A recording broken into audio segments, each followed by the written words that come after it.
Good morning friends. இப்போ நம்ம பார்க்க போகிற டாபிக்னா டைனமிக்ஸில் ப்ரொஜெக்டைல்ஸ்னு நிறைய பேர் கேட்டிருந்தாங்க. சார் டைனமிக்ஸ் ஸ்டாட்டிக்ஸ் வேணும்னு, அதனால் டைனமிக்ஸ் நான் இன்னும் அப்லோட் பண்ணுறேன். டைனமிக்ஸில் உங்களுக்கு வந்து மேக்ஸிமம் வந்து ப்ராப்ளம்ன்றது கொஞ்சம் கம்மி தான். ஒவ்வொரு சாப்டரில் இருக்கிற அதுக்கு ரிலவெண்ட்டாக இருக்கிற அந்த ரிசல்ட்ஸ் தட் ஃபார்முலாஸ் ஞாபகம் வச்சுக்கணும். அதுதான் மேக்ஸிமம் கேட்குறாங்க உங்களுக்கு. அதை அப்ளை பண்ணி சால்வ் பண்ணுற மாதிரி இல்லை. அதனால் நான் ரிசல்ட்ஸ்லாம் கூட எழுதியிருக்கேன். 2-3 எக்ஸாம்பிள்ஸும் போட்டிருக்கேன் உங்களுக்கு புரியறதுக்காக. என்ன பண்ணுங்கன்னா கொஞ்சம் க்ளீனாக படிங்க. ரிசல்ட்ஸ்லாம் கொடுத்துருக்கேன். இந்த ப்ரொஜெக்டைல் சாப்டருக்கு எல்லாமே கொடுத்துருக்கேன். ப்ரொஜெக்டைல்ஸ்னால் motion of a particle projected into the air in any direction and with any velocity. Such a particle is called projectile. Okay. அடுத்து time of flight. The time of flight is the interval of time that elapses from the instant of projection till the instant when the particle again meets the horizontal plane through the point of projection. இப்போ நம்மளுக்கு time of flight அப்படின்னு கூட இதை கொடுத்துட்டு 4-5 option மாற்றி கேட்டிருப்பாங்க. புரியுதுங்களா? 2 sin alpha இல்லை 2 cos ஆல்ஃபா அந்த மாதிரி மாற்றி கேட்டிருப்பாங்க. நீங்கள் வந்து இதை மட்டும் ஹிண்ட்ஸ் மாதிரி எடுத்து தான் படிக்கணும். அதனால தான் அதை மட்டும் கொடுத்துருக்கீங்க, பாக்ஸ் பண்ணி கொடுக்குற பாருங்க. டைம் ஆஃப் ஃப்ளைட் இந்த ப்ரொஜெக்டில் கேட்டாங்கன்னா 2u sin alpha by g. அதே greatest height reach or maximum height எது வேணால் கேட்கலாம். ஸோ இதுக்கான உங்களுக்கு ரெலவெண்ட்டாக இருக்க ப்ராப்ளம் பார்த்தீங்கன்னா என்ன யூஸ் பண்ணுவேன்? u square sin square alpha by 2g. இவங்கிறது velocity. Okay, they will give in each problem. They may ask the problem also by giving a u value under the alpha. அப்போ ரெண்டு substitute பண்ணிங்கன்னா உனக்கு வந்து g வந்து it is 9.8. புரியுதுங்களா? So that is what standard value. அப்போது நீங்கள் கொடுத்த வேல்யூ கொண்ட சப்ஸ்டியூட் பண்ணிங்கன்னா ஆன்சர் டைம் ஆஃப் ஃப்ளைட்னு கூட கொஸ்டின் கேட்கலாம். கொடுத்துட்டு யூவோட வேல்யூ வெலாசிட்டி ஆல்ஃபா 30 டிகிரி 40 டிகிரின்னு கொடுப்பாங்க. அப்போ அதை சப்ஸ்டியூட் பண்ணிங்கன்னா ஜியோட வேல்யூ ஸ்டாண்டர்ட் வேல்யூ. அதை நீங்கள் என்ன பண்ணலாம்? 9.8 சப்ஸ்டியூட் பண்ணிங்கன்னா உங்களுக்கு ஆன்சர் வந்துடும். ஸோ டைம் ஆஃப் ஃப்ளைட்னா ஆன்சர் வச்சுவாங்க. Greatest height reach or maximum height. ஏன்னா u square sine square alpha by 2g. நிறைய டிஃப்ரென்ஸ் இருக்குது. கிரேட்டஸ்ட் ஹைட் ஒன்று இருக்குது, அப்புறம் time for the greatest height இருக்குது. ரெண்டுத்துக்கும் கன்ஃபியூஸ் ஆகாதீங்க. இதுக்கு வேறு அதுக்கு வேறு. இங்கே கிரேட்டஸ்ட் ஹைட் ரீச்னா u square sine square alpha. அதே டைம் ஃபார் த கிரேட்டஸ்ட் ஹைட்னா u sine alpha by g. Confuse ஆகாமல் இருங்க. பின்னாடி அதுவும் கொடுக்குறேன், ஃபார்முலா எல்லாமே கொடுக்குறேன். ஸோ இதுக்கு கொடுத்தாங்கன்னா டேட்டா சப்ஸ்டியூட் பண்ணி நீங்கள் சால்வ் பண்ணிக்கலாம். ஓகே, டைம் ஆஃப் ஃப்ளைட்னா 2u sine alpha by g. Greatest height ரீச்னா u square sine square alpha by 2g. அடுத்து என்னன்னா இங்கே பாருங்கள், horizontal range. Okay, the horizontal range அதை நம்ம எப்பவுமே using letter of what? R equal to 2u square sine alpha into cos alpha by g. You know that 2 sin a cos a sin 2a. அப்போ இது இப்படியும் எழுதிக்கலாம், u square sin 2 alpha by g. யூன்றது represent the what? Velocity. So இந்த மாதிரி find the horizontal range கேட்டு u value velocity கொடுத்துட்டு இந்த டிகிரி கொடுப்பாங்க. அதுக்கு சப்ஸ்டியூட் பண்ணிங்கன்னா ஆன்சர் வந்துடும். புரியுதுங்களா? அப்போ ஹாரிசாண்டல் ரேஞ்சுனா R equal to 2u square sine alpha cos alpha by g, or otherwise you can write is what? u square sine 2 alpha by g. அப்புறம் இன்னொன்று சொல்கிறேன், இது ஒரு நோட்டாக ஸ்பெஷலாக கொடுத்துருக்கேன். R will be maximum. எப்போ இந்த வேல்யூ மேக்ஸிமம்னா நல்லா புரிஞ்சுக்கோங்க, alpha the degree should be what? 45. அப்போ போடும்போது அங்கே சைன் 2 ஆல்ஃபா பிகம் வாட்? 1. அப்போ என்ன உங்களுக்கு range maximum range u square by what? G. U square by g. So இதுவும் கேட்க வாய்ப்புகள் இருக்குது. What is the maximum range for the what? In the what when the alpha is 45 degree. அப்போ just you can write the what? R equal to u square by g. இந்த மாதிரி தான் உங்களுக்கு options கேட்பாங்க, மாற்றி கொடுத்துருப்பாங்க. ஸோ ஹாரிசாண்டல் ரேஞ்சுனா அது ஞாபகம் வச்சுக்கோங்க. அப்புறம் range in an inclined plane. Range in an inclined plane. Small r equal to 2u square cos alpha sin alpha minus beta divided by g cos square beta. இது என்ன? Range in an inclined plane. ஒவ்வொன்றும் படிக்கும்போது க்ளீனாக படிங்க. அதுதான் இப்போ பாருங்கள், time to reach the greatest height. முதல் பேஜில் சொன்னால் இங்கே maximum height reaching greatest height வந்து u square sine square alpha படிச்சோம். இங்கே என்னன்னா time to reach the greatest height. புரியுதுங்களா? அதுக்கு இதுக்கு டிஃப்ரென்ஸ் இருக்குது. இங்கே t equal to u sine alpha by g. When the projectile reaches the greatest height, it's vertical component of the velocity is 0. அப்போ அந்த வெலாசிட்டி என்னன்னு கூட கேட்கலாம். when it reaches the maximum height what will be the velocity 0 1 2 இல்லைனா 3 கொடுத்து ஏதாவது ஒன்று கேட்கலாம். you are going to select what when it reaches the particle reaches the maximum height whose velocity will be what always vertical component velocity always what 0 இந்த மாதிரியும் கேட்கலாம். அப்போ இதை ஞாபகம் வச்சுக்கோங்க. that time to reach the greatest height is what p equal to u sin alpha by g. projectiles on inclined planes இதுலேயும் ரிசல்ட்ஸ்லாம் இருக்குது, அதனால் அதையும் கொடுத்துட்றேன். சரிங்களா? டைம் ஆஃப் ஃப்ளைட் அங்கே வேறு, இங்கே time of flight 2u sin of alpha minus beta by g cos beta. இது எங்கே projectiles on inclined planes என்னன்னா time of flight equal to 2u sin alpha minus beta by g cos beta. range up the plane 2u square sin alpha minus beta cos alpha by g cos square beta.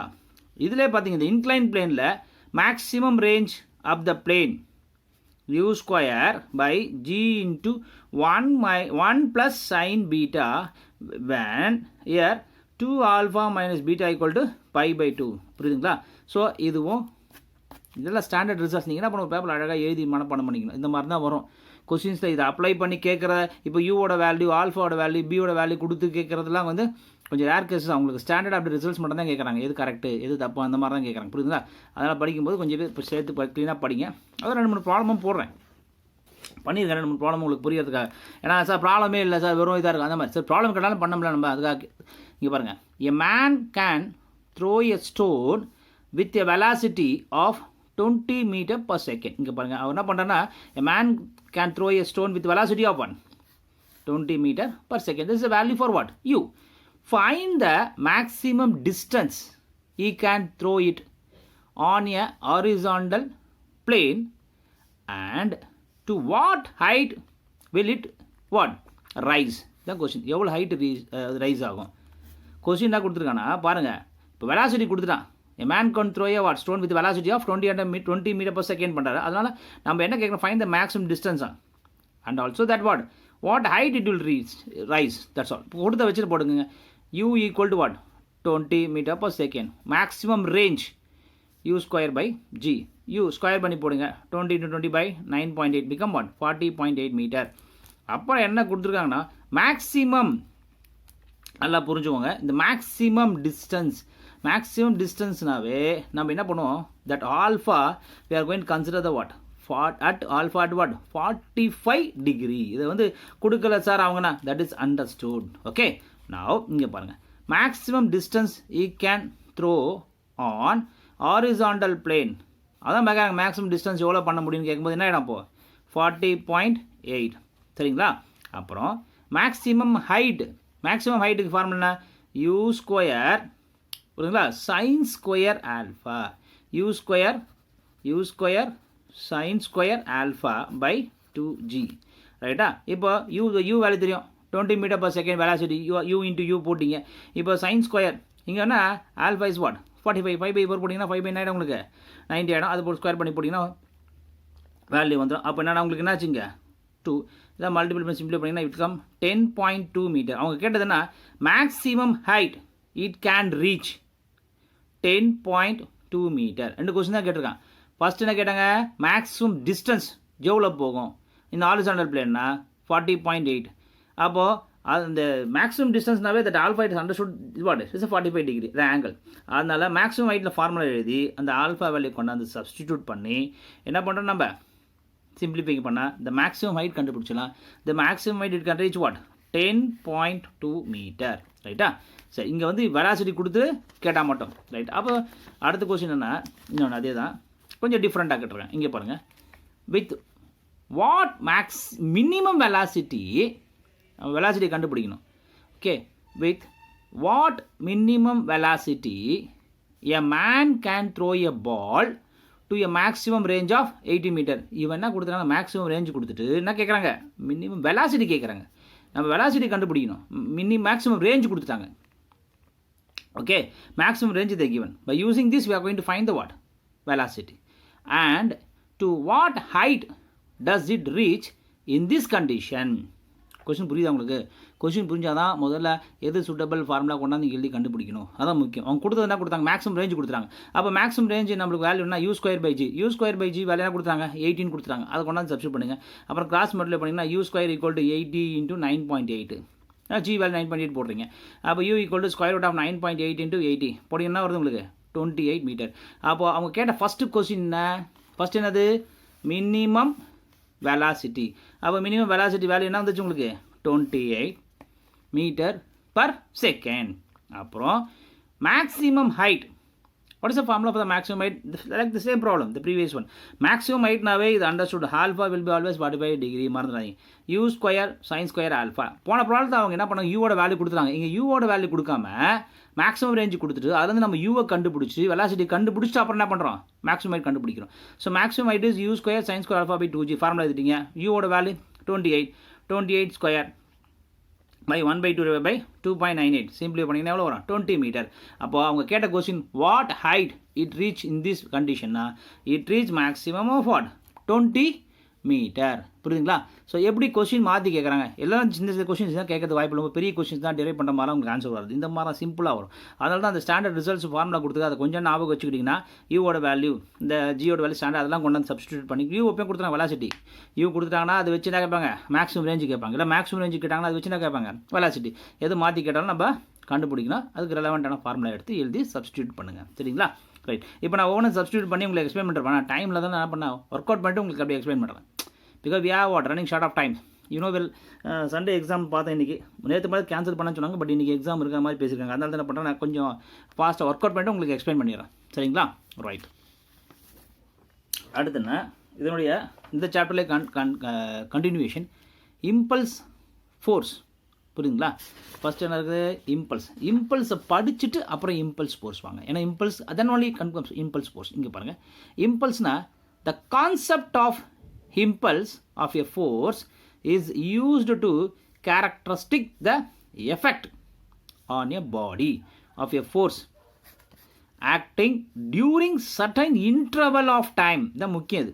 impulse என்ன சொல்றாங்கன்னா இங்க பாருங்க, the concept of impulse of a force is used to characteristic the effect on a body எப்பனா of a force acting during certain interval of time. It is defined as a vector quantity. இது ஞாபகம் வச்சுங்க. impulse how to define the what quantity of that impulse na that should be what vector quantity. Measurement of impulse. The measurement of impulse I equal to integral 0 to infinity f vector into dt. So f is f vector is what? m into dv by dt. So substitute பண்ணுங்க. upper limit law என்ன substitute பண்ணீங்கன்னா I equal to mv minus mu. Right? This is what? Change in momentum. This is a measurement of impulse. அடுத்து என்னன்னா இங்க if the force f is constant is the time interval 0 to t. ஓகேவா? then I equal என்ன வருது பாருங்க, I equal to f into t எப்படி பண்றோம்? me minus mu. இதுவும் ஞாபகம் வச்சுக்கோங்க. moment of was measurement of impulse. I equal to f dot t me minus mu. This equation is known as momentum what? Equation. புரியுதுங்களா? this is known as what? momentum equation. So இதை மட்டும் இந்த bracket போட்டுக்கிறத கொஞ்சம் ஞாபகம் வச்சுவாங்க அந்த பாயிண்ட்லாம். அதனுடைய continuation நம்ம அடுத்த நெக்ஸ்ட் இம்பல்ஸ்னால் அப்புறம் இம்பல்ஸ் ஃபோர்ஸ் தான். இதெல்லாம் ப்ராப்ளம் வந்து அவ்வளோ கேட்கல. அதனால தான் நான் என்ன பண்ணேன், அதனுடைய கான்செப்ட் மட்டும் கொடுத்துட்டேன். Impulse force just you write. Impulse ஃபோர்ஸ்னால் என்ன? இம்பல்ஸ்னால் தெரியும். இந்த சேம் as வாட் இம்பல்ஸ் இருந்து but force into what time. இது ஞாபகம் வச்சுக்கோன்னா போதும், முடிஞ்சு போச்சு, அவ்வளோதான்.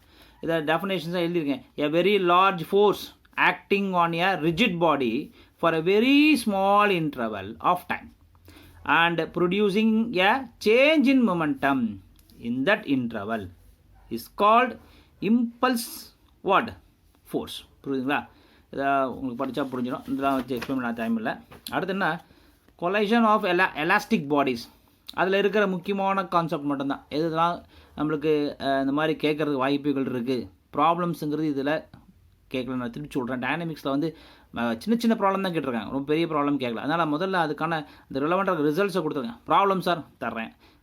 ஐ will give the problems also MCQ problem டைனமிக்ஸில் அடுத்த வீடியோஸில் நான் அப்லோட் பண்ணுறேன். புரியுதுங்களா? அதனால் இந்த கான்செப்ட்லாம் புரிஞ்சு வச்சுக்கோங்க. இதெல்லாம் எழுதி பார்த்து படித்து வச்சுக்கோங்க. Newton's experimental law relative velocity after impact equal to minus e into relative velocity before impact. புரியுதுங்களா? After impact equal to minus e into what? Before impact. அப்புறம் principle of conservation of linear momentum. Total momentum before impact equal to total momentum after impact, that we can write in the form of notation m1 u1 plus m2 u2 equal to m1 v1 plus m2 v2.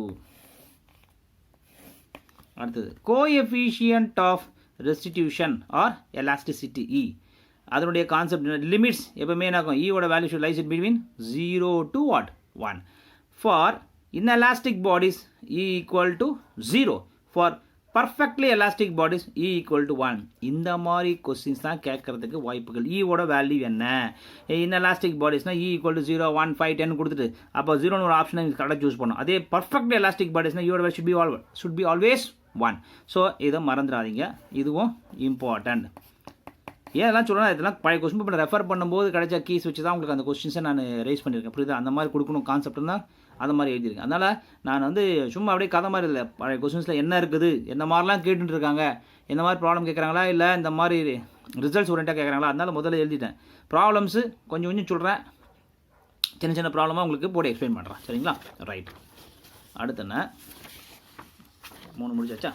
அடுத்து laws of kinetic energy.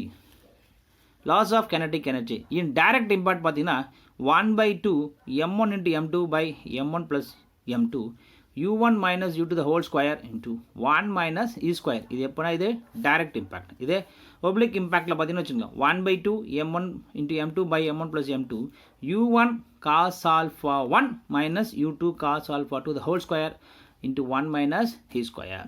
Where alpha 1 and alpha 2 are angles which they which the velocity u1 and u2 make the incline of centers. Sorry. During oblique impact, the components of velocity in the direction is what? Perpendicular to the line of center. Remain unaltered before and after impact. அதே பார்த்தீங்கன்னா இது இன்னொரு the during oblique impact, the sphere which is at rest before impact will move along the line of center after impact. ஸோ இந்த different கொஞ்சம் புரிஞ்சுக்கோங்க, புரிஞ்சு படிங்க. அடுத்துன்னா last point, impact of a smooth sphere on a fixed plane.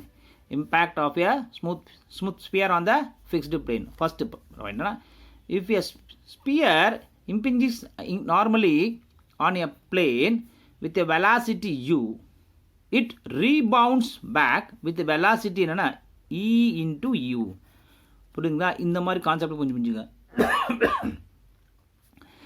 Normally on a plane with velocity u இருந்துன்னா it rebounds back with the velocity of what? e into u. சரி, for oblique impact point 1, v cos theta equal to e into u cos alpha. Cot theta equal to E cot alpha. அடுத்து என்னன்னா, loss of kinetic energy equal to 1/2 into m u square into 1/e square into cos square alpha. So இந்த பாயிண்ட்டையும் ஞாபகம் வச்சு, அதான் நீங்கள் கொஞ்சம் படிக்கும்போது கேர்ஃபுல்லாக படிங்க, மிஸ் பண்ண வேண்டாம், எல்லாத்தையும் மிஸ் பண்ணாமல் படிங்க. அதில் அதோட கண்டினியூவேஷன் இந்த சாப்டர்லேயே கண்டினியூவேஷன் லாஸ்ட் என்ன இருக்குன்னா சென்ட்ரல் ஆர்பிட்ஸ். பாருங்கள், லாஸ்ட் கொஸ்டின் பேப்பரில் பார்த்தீங்கன்னா இது ஒன்று கேட்டிருந்தாங்க, அப்புறம் இது ஒரு இயரில் கேட்டிருந்தாங்க. அதனால தான் இந்த ஸ்டாண்டர்ட் ரிசல்ட்ஸ் எடுத்து எழுதியிருக்காங்க. சென்ட்ரல் ஆர்பிட்ங்கிற சாப்டரில் polar equation of orbit is d square u by d theta square plus u into p by h square into u square. இது போலார் ஈக்குவேஷன். இதே pedal PR equation of the orbit. Difference தெரிஞ்சு பாருங்கள். d square by p cube into dp by dr equal to p. இது ரெண்டும் கேட்டதால தான் உங்களுக்கு எழுதி கொடுத்துருக்கேன். இதை ஞாபகம் வச்சுக்கணும், இது மாதிரி தான் வரும். MCQ போடும்போது சொல்கிறேன் நான் உங்களுக்கு, புரியுதுங்களா? அப்போ இது நீங்கள் படிச்சிருந்தா டக்குன்னு நீங்களே டிக் பண்ணலாம், அப்போ சொல்லணும் அவசியமே கிடையாது. வெலாசிட்டி இந்த orbit v equal to h by p or v square equal to h square into u square plus dou u by d theta the whole square. இது என்னது? வெலாசிட்டி இந்த ஆர்பிட். கொஞ்சம் படிக்கும்போது இது வந்து போலார் ஈக்குவேஷன், இது PR equation, இது velocity இந்த orbit. r square theta is a constant in a central orbit, that is r square theta equal to h. Angular momentum equal to h. Aerial velocity equal to 1/2 into h. So கொடுத்த அந்த standard ரிசல்ட்ஸில் நீங்கள் repeat பண்ணிட்டே இருக்கணும். Exam போகிறதுக்கு முன்னாடி ஒரு class பார்த்துக்கிட்டே இருங்க. புரியுதா? இம்பார்ட்டன்ட் பாயிண்ட்ஸ் மட்டும் தான் கொடுத்துருக்கேன். சின்ன சின்ன ப்ராப்ளம் மட்டும் சால்வ் பண்ணி காமிச்சிருக்கேன். இன்னும் நிறைய இருக்குது. சிம்பிள் ஹார்மோனிக் மோஷன் இருக்குது, அப்புறம் கினெட்டிக்ஸ் எல்லாமே இருக்குது. உங்களுக்கு சொல்கிறேன், ஒன்று ஒன்றா சொல்கிறேன். ஸோ முதல்ல இந்த ப்ரொஜெக்டைல்ஸில் எந்த மாதிரிலாம் கொஸ்டின் கேட்குறாங்களோ மேக்ஸிமம் அந்த மாதிரி எல்லா கொஸ்டின்ஸும் உங்களுக்கு கொடுத்துட்டேன். நீங்கள் அதை 1 or 2 படிக்க ஞாபகம் வரும். ஒரே டைத்தில் எல்லாம் முடியாது. ஸோ அப்பப்போ கொஞ்சம் கிடைக்கும்போது கோத்ரூ பண்ணுங்கள். இதுலேயும் MCQ கொஸ்டின்ஸ் அடுத்த வீடியோவில் அப்லோட் பண்ணுறேன். So thank you friends. சப்போர்ட் பண்ணுங்கள், சப்ஸ்கிரைப் பண்ணுங்கள். Okay, thank you.